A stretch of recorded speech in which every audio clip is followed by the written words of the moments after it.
Merci beaucoup. Merci pour votre invitation à parler devant vous aujourd'hui. Je vais effectivement parler de l'engagement des patients, plus particulièrement en pédagogie de la santé. L'engagement des patients, c'est à la fois un fait social et à la fois un champ très émergent, comme on peut l'illustrer avec cet éditorial du British Medical Journal qui date de 2013, éditorial qui était intitulé « Que la révolution des patients commence » et qui se terminait par la phrase suivante « Il a été dit que le système de santé n'irait pas mieux tant que les patients n'y tiendraient pas un rôle majeur. Nous sommes d'accord et comptons soutenir cette révolution. » Alors, qu'est-ce que cette prestigieuse revue, qu'est-ce qui l'a amené à cette prise de position ? Qu'est-ce qu'elle entend exactement? C'est ce que je vais essayer de traiter dans mon introduction. Ça fait une quarantaine d'années que l'OMS ne cesse d'inciter à ce qu'il y ait davantage de participation des personnes, des populations, aux actions de santé, aux mesures de santé qui les concernent. Si cette organisation pousse à cela, c'est parce qu'elle a bien repéré que les actions verticales ne fonctionnent pas. Les personnes ne se les appropriant pas. Parallèlement à cela, depuis à peu près les mêmes années, il y a une pression associative des associations de malades, notamment, qui va exactement dans le même sens, qui réclame davantage de participation. Et ça, on peut l'illustrer avec le slogan associatif « Rien sur nous, sans nous ».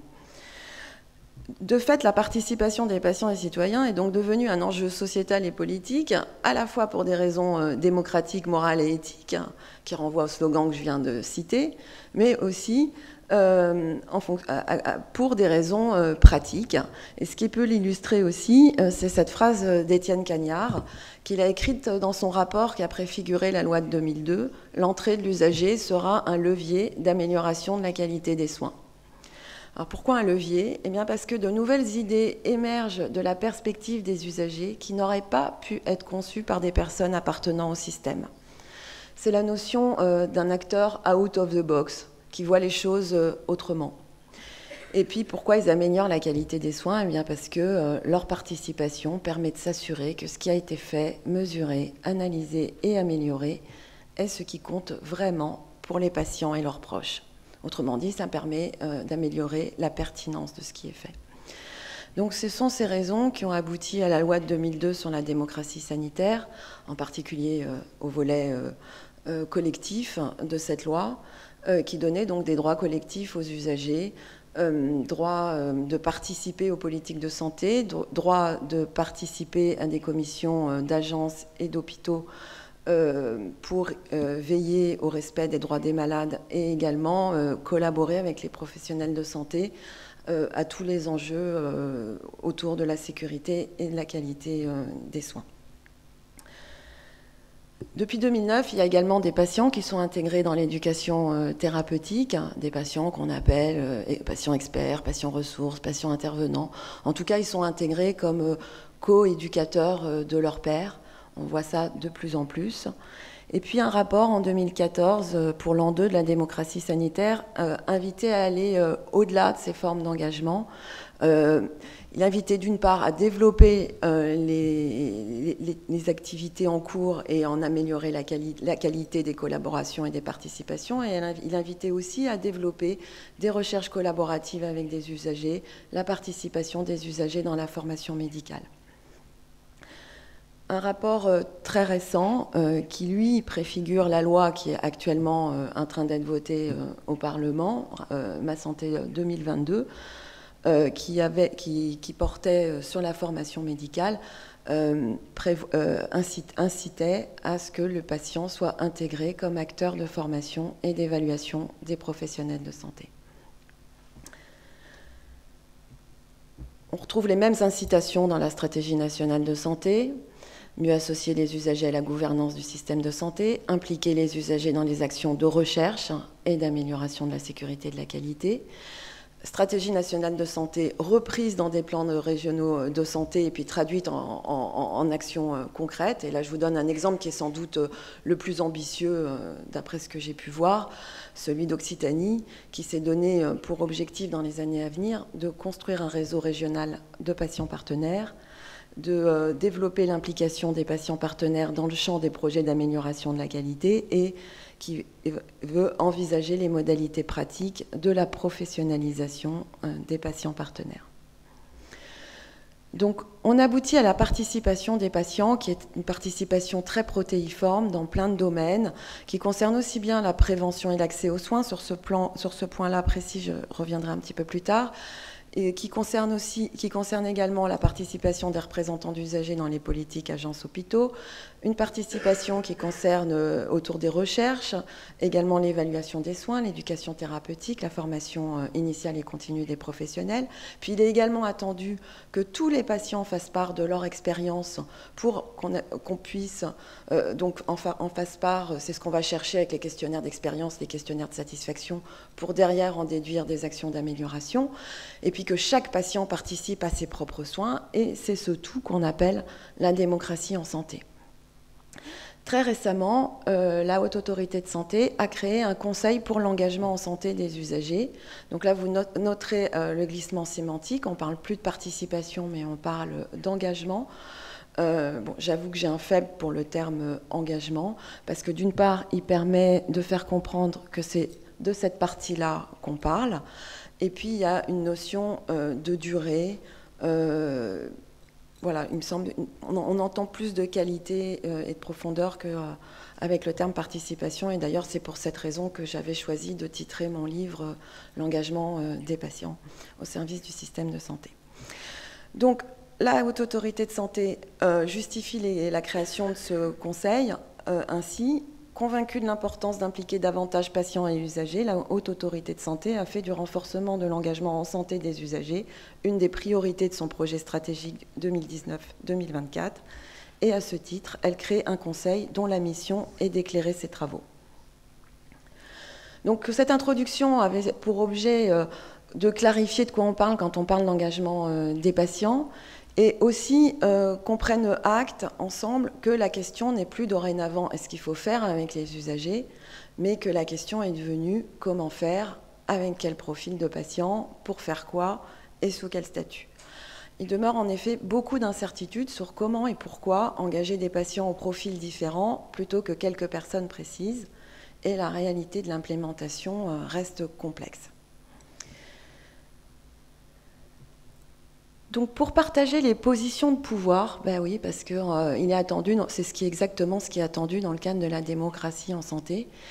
Mon propos, ça va être de dire qu'il faut que les patients aient des savoirs. En effet, comme le dit Michel Foucault, pouvoir et savoir sont impliqués directement l'un dans l'autre. Il n'y a pas de relation de pouvoir sans constitution corrélative d'un champ de savoir, ni de savoir qui ne suppose et ne constitue en même temps des relations de pouvoir.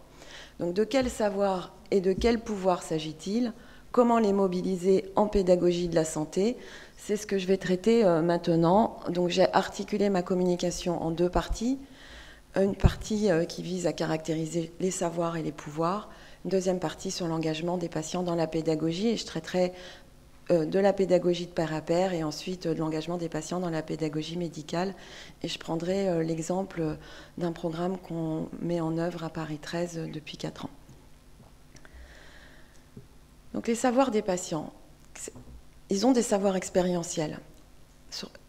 Et ces savoirs expérientiels, ils concernent 4 domaines. La vulnérabilité, la relation de soins, la relation donc soigné-soignant, mais là c'est les savoirs de celui qui est en position de demande et ça change tout, la vie quotidienne avec la maladie et le parcours de soins. Dans ces 3 derniers domaines, la relation de soins, le parcours de soins et la vie quotidienne, chaque patient sait ce qui fonctionne et ne fonctionne pas pour lui. Dans certains cas, ces savoirs expérientiels restent très implicites, c'est-à-dire qu'ils sont utiles à la personne, ils lui servent à agir au quotidien, ils sont suffisants pour fonctionner plus ou moins, ils lui servent quand même à avoir une certaine prise sur sa maladie, mais il est incapable de les transmettre, il est incapable de les valoriser, il ne sait pas ceux qui ont de la valeur pour autrui.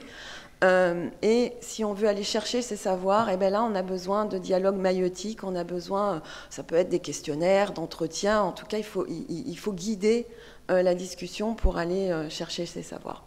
Dans d'autres cas, ces savoirs expérientiels sont explicites.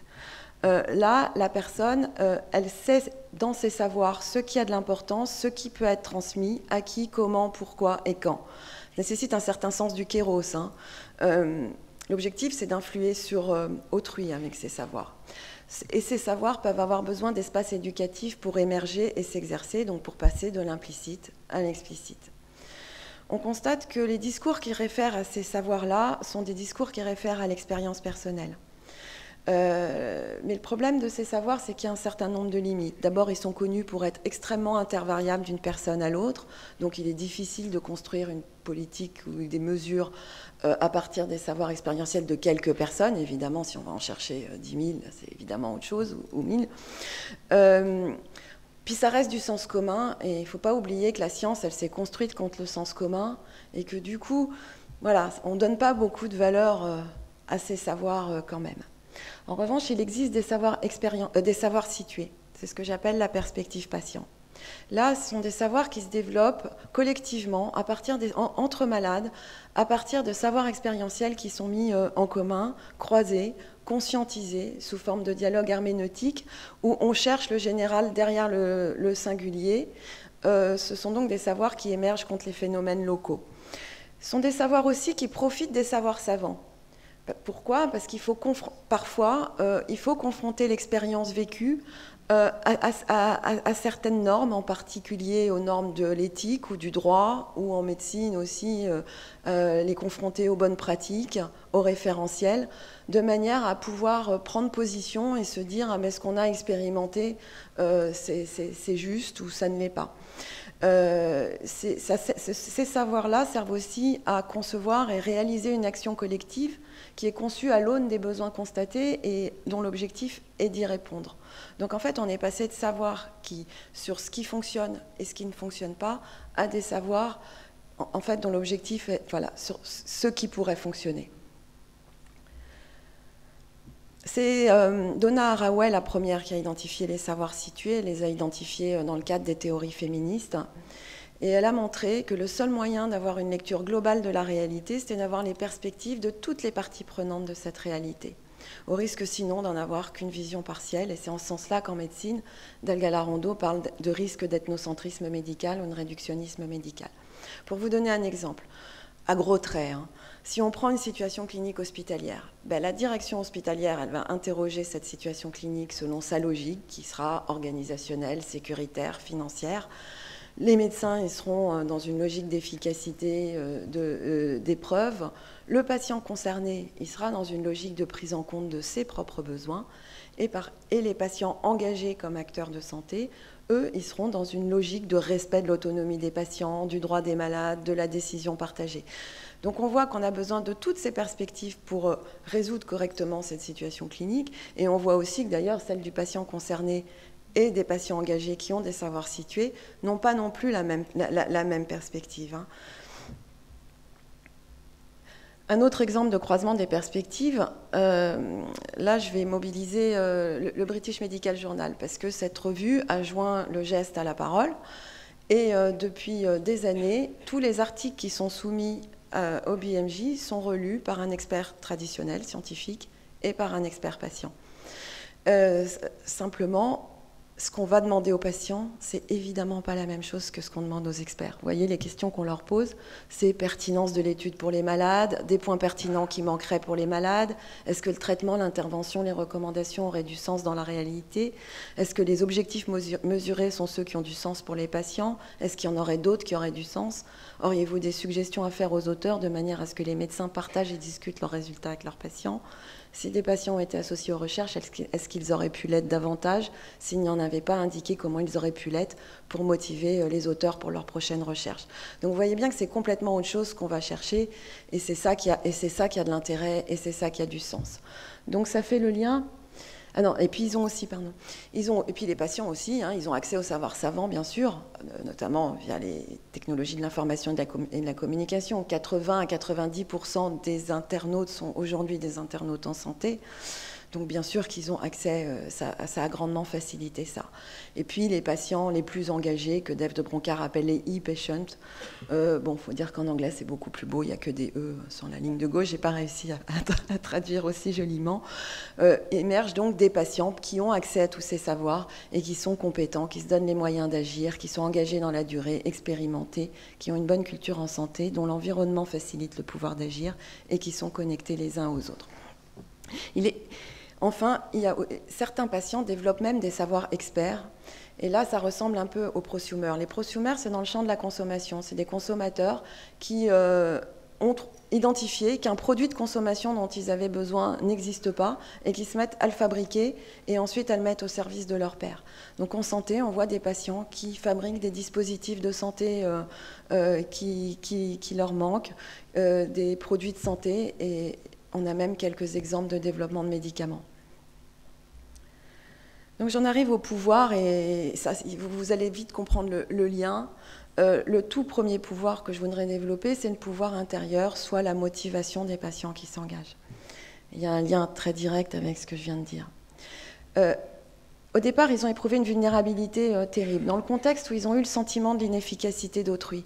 Alors, autrui, c'est une personne, mais ça peut être aussi le système de soins, ça peut être la médecine en général. En tout cas, ils avaient un besoin qui n'était pas pourvu. Et ils ont aspiré à autre chose, ils ont développé une capacité d'aspiration, ils ont voulu que l'avenir ne soit pas une simple répétition du passé, et ils ont pensé que ça pouvait être meilleur. Et ils ont éprouvé un sentiment d'auto-efficacité qui a soutenu leur mise en mouvement. Et ils sont mis en mouvement non seulement pour eux-mêmes, mais aussi pour la communauté de personnes à laquelle ils appartiennent. Petit à petit, ils sont devenus passionnés par ce qu'ils faisaient, par leurs activités de patients engagés. Du coup, cette passion soutient leurs apprentissages et leur permet de dépasser certaines limites. Certains patients vont développer une passion cognitive qui va leur pousser à tout connaître d'un domaine et à vouloir bousculer les connaissances, et d'autres patients seront plutôt dans une passion conative qui va les pousser à agir, à accompagner leur père. Voilà. Au total, c'est une motivation d'effectance, c'est-à-dire que l'objectif, c'est d'être efficace et utile. En fait, ça évoque vraiment, je trouve, l'empowerment psychologique tel qu'il est défini par Zimmerman, à savoir des croyances personnelles en sa propre compétence et efficacité, et la volonté de s'impliquer dans des activités pour exercer un changement dans l'environnement social et politique.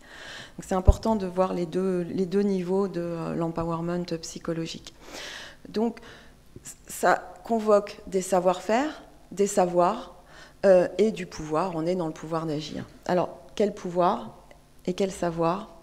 En fait, les savoirs expérientiels implicites, ils permettent un pouvoir intrapersonnel, puisque l'objectif, c'est d'agir sur soi. Les savoirs expérientiels explicites, c'est de l'ordre d'un pouvoir interactionnel. L'objectif, c'est d'agir, soit d'agir sur autrui pour soi, c'est-à-dire essayer d'influer sur autrui pour les décisions à propos des décisions qui nous concernent, soit d'agir sur autrui pour lui, pour l'aider. Je reviendrai là-dessus juste après. Et les savoirs situés, ils servent un pouvoir sociopolitique. L'objectif, c'est d'agir sur le contexte sociopolitique, sur les idées. Et les savoirs experts, ils permettent un pouvoir poétique. L'objectif, c'est d'agir sur les choses, la techné.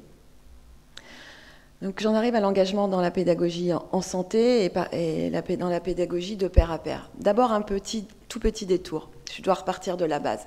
La base, c'est ce qui se passe de manière naturelle entre patients, entre en fait n'importe qui a une expérience commune, et d'autant plus si elle est douloureuse.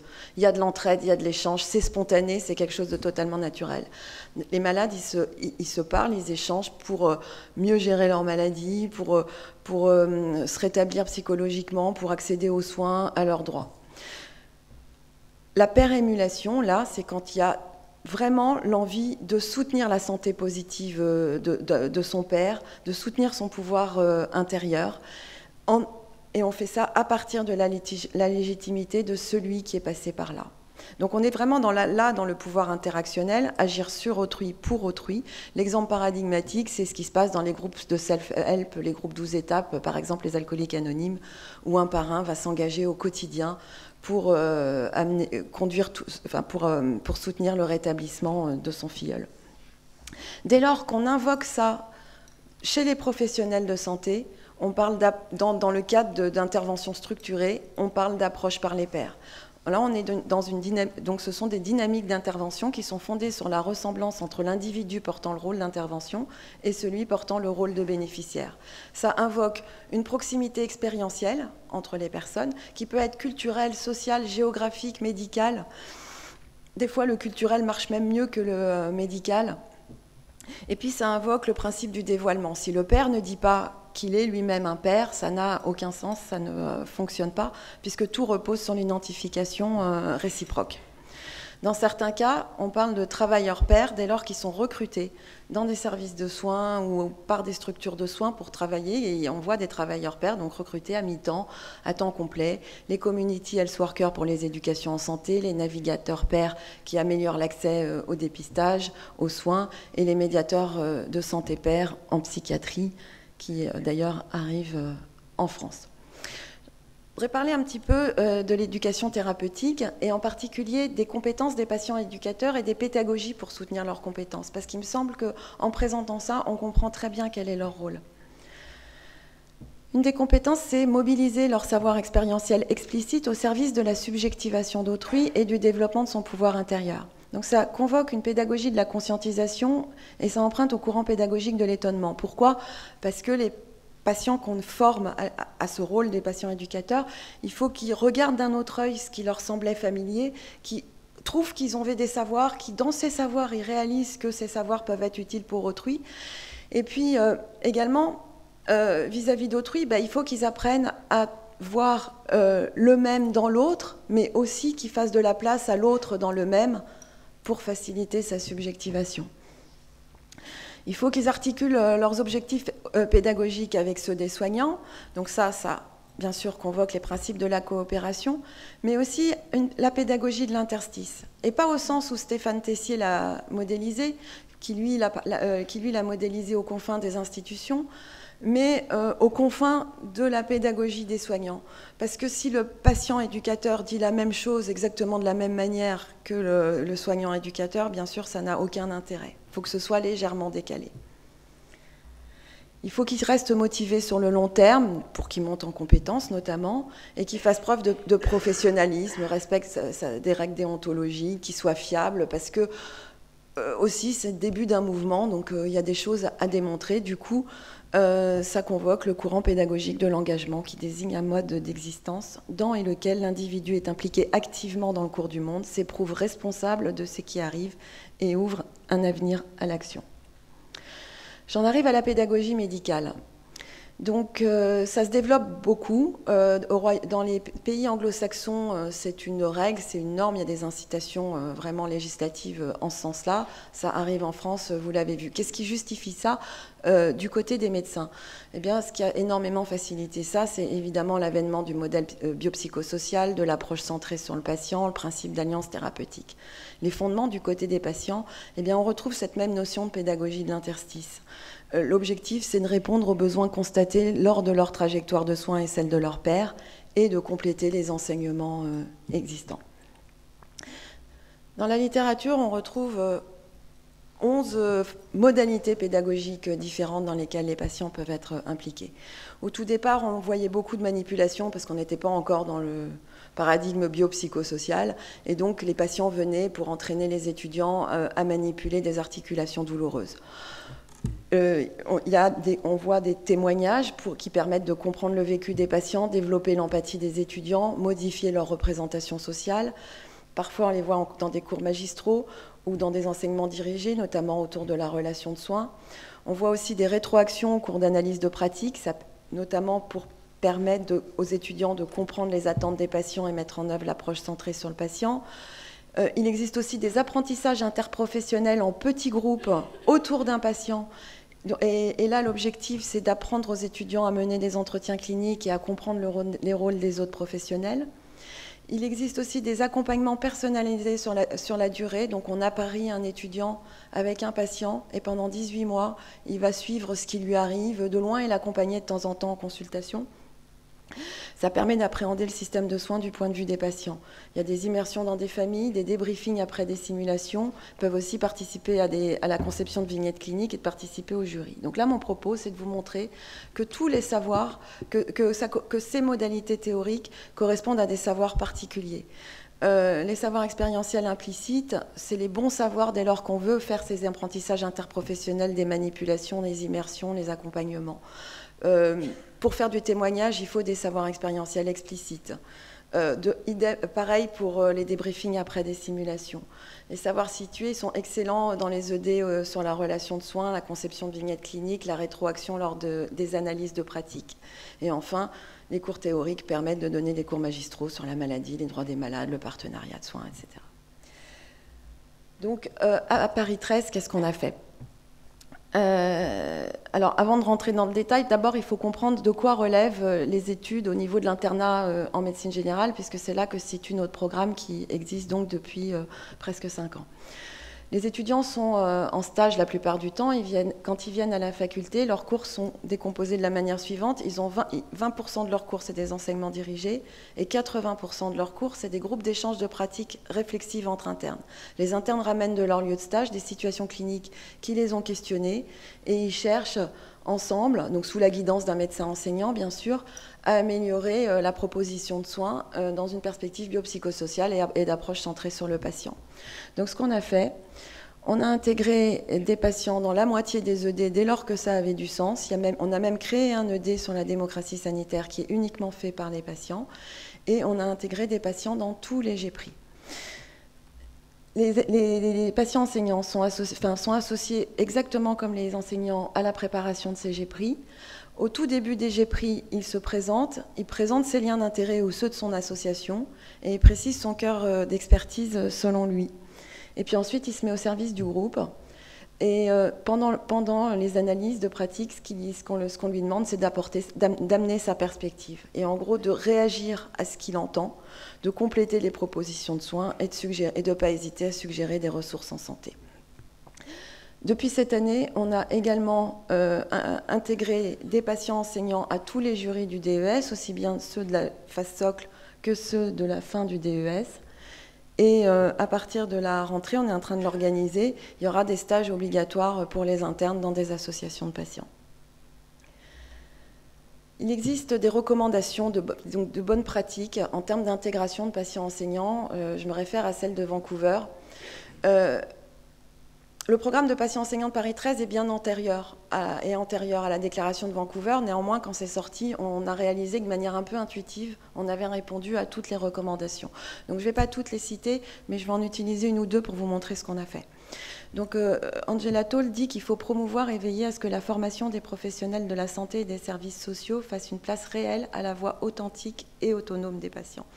Nous, les patients, ils sont recrutés, ils sont cooptés et recrutés par des patients. Ils sont recrutés pour leur savoir situé, ils sont recrutés pour leurs compétences communicationnelles et relationnelles, ils sont aussi recrutés pour leur posture de bienveillance vis-à-vis des internes.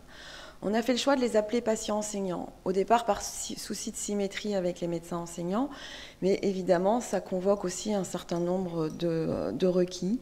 Et les compétences auxquelles on s'adosse sont celles décrites par Boutet, qui appelle un recrutement-formation sur la base des compétences suivantes: un comportement éthique, une ouverture aux apports théoriques, l'acceptation de se questionner et d'être questionné, et une cohérence pédagogique. Donc tout ceci est travaillé dans un comité de patients qui se réunit à côté du programme. Dans ce comité, qui vise une cohérence pédagogique entre patients enseignants et de construire un corpus de savoir à enseigner aux internes, tout part de l'identification des besoins éducatifs des internes. Ils réfléchissent à ces besoins et ensuite ils réfléchissent à comment ils veulent y répondre. Il y a des besoins qui peuvent convoquer des connaissances. Par exemple, ils ont repéré que les internes, selon eux, avaient des craintes exagérées en termes de judiciarisation. Du coup, ils sont équipés en connaissances. Ils ont repéré que sur 11 millions d'hospitalisations à la paix en 2014, il n'y avait eu que 56 000 réclamations et seulement 14 plaintes en pénal. Et c'est ce qu'ils enseignent aux étudiants. Par contre, autour de la relation de soins, là, ils ont vraiment fait émerger simplement leur savoir situé de groupe et ils ont décidé de 5 notions à promouvoir. L'empathie, alors ils se sont dit que le terme était un peu incantatoire et chargé de pathos, mais ils n'ont pas trouvé mieux. Et ils se sont dit, bon, en tout cas, ce qu'on va leur dire, c'est que ce n'est pas une posture. Une posture, c'est trop artificiel, mais en revanche, que c'est une attitude. Ils ont aussi identifié la connivence. Ils se sont dit que la connivence, elle permet à un patient de poser toutes les questions et de tout dire. La transparence. La prise en compte des préférences du patient, des préférences des patients. Là, il y a eu un gros débat. Est-ce que c'est la prise en compte des savoirs expérientiels des patients ou des préférences? Et puis, ils ont préféré le terme préférence parce qu'ils se sont dit que des préférences, ça pouvait être irrationnel. Et que même, ce que n'étaient pas des savoirs, et que du coup, mais que même si on était dans l'irrationalité, il fallait que ça puisse être pris en compte. Et puis l'éducation, parce qu'ils tiennent beaucoup à ce que les futurs médecins généralistes, enfin les étudiants, soient dans une posture éducative et également qui complètent leur avis médical par des propositions de lecture. Ce que dit Angela Toll aussi, elle dit qu'il faut faciliter la reconnaissance institutionnelle, locale et nationale de l'expertise des patients qui cimente cette activité en promeut la valeur. À Paris 13, les patients ont un statut d'enseignant vacataire, ils sont rémunérés, ils ont tous les droits et devoirs associés à cette fonction. Et donc, vous pensez bien que ça participe à la reconnaissance, à leur motivation, à leur engagement dans la durée, à leur montée en compétences, enfin, tout ce qu'on a vu précédemment. Et puis aussi, ce qui participe à la reconnaissance, bien évidemment, c'est le fait qu'on ait encadré ce programme par des recherches depuis le départ. Donc on a étudié sa faisabilité, on a identifié 7 facteurs de faisabilité, on étudie en continu son acceptabilité auprès des internes, qui est excellente, et on a fait une recherche conceptuelle sur les savoirs enseignés, donc ce que délivrent les patients dans ces cours, et leur pertinence dans la formation médicale. Donc ce qu'on a montré, la colonne de gauche, ce sont les descriptifs de compétences qui sont bien connus, stabilisés, qui sont ceux de Compagnon et Hall des médecins généralistes. Et donc ça, ils sont dans la colonne de gauche. Au milieu, c'est la colonne patient, dès lors qu'ils décalent un tout petit peu et qu'ils apportent une précision à ces descripteurs. Et à droite, c'est le point de vue des patients enseignants, quand c'est un petit peu plus loin encore. Donc par exemple, Compagnon et Hall, elle dit qu'il faut réfléchir à sa capacité communicationnelle. Les patients apportent une précision, ils disent qu'il faut veiller à l'intelligibilité des messages. Elle dit qu'il faut faire volontiers appel à d'autres intervenants. Et bien, les patients, eux, ils disent, avant de faire appel à d'autres intervenants, pensez à l'éducation thérapeutique.